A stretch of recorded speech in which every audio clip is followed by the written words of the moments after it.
ঘুম ধুমে মাদকাসক্ত দুই ছেলের তাণ্ডব, শিক্ষিকা বোন ও মাকে পিটিয়ে জখম, পিতা প্রাণের ভয়ে পালালেন। আমাদের প্রতিনিধি সমীর রুদ্র কক্সবাজার থেকে পাঠানো ভিডিও চিত্রে থাকছে বিস্তারিত। বান্দরবানের নাইখংছড়ির ঘুমধুম ইউনিয়নের জলপাইতলী গ্রামে পারিবারিক জমি নিয়ে বিরোধের জেরে মাদকাসক্ত দুই ছেলের তাণ্ডবে রক্তাক্ত হলো একটি পরিবার। বৃহস্পতিবার সকালে স্কুলে যাওয়ার পথে সহকারী শিক্ষিকা নাজমা আক্তার পিঙ্কির ওপর হামলা চালায় তার দুই ভাই শাহজাহারুল ইসলাম তৌহিদ ও মাসুদ।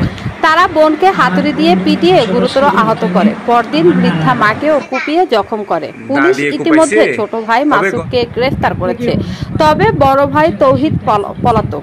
জানা গেছে, পলাতক তৌহিদ 2024 সালে 2000 ইয়াবা সহ বিজিবির হাতে ধরা পড়েছিল। পিতা ডক্টর শাহজাহান বর্তমানে হত্যার হুমকির কারণে এলাকা ছেড়ে প্রশাসনের আশ্রয়ে আছেন। এ ঘটনায় এলাকায় নেমে এসেছে আতঙ্ক ও ক্ষোভের ছায়া। স্থানীয়রা ঘটনার সুষ্ঠু তদন্ত ও দৃষ্টান্তমূলক শাস্তির দাবি জানিয়েছেন।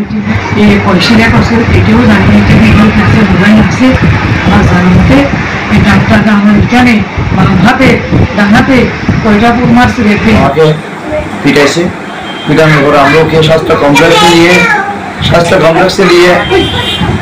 দিয়ে আমরা চিকিৎসা করি। যখন তারপর আমার বড় বাবারা অনেক মারলো, তারপর আমরা বলি কারণ আমরা বলি এসব দেখি না।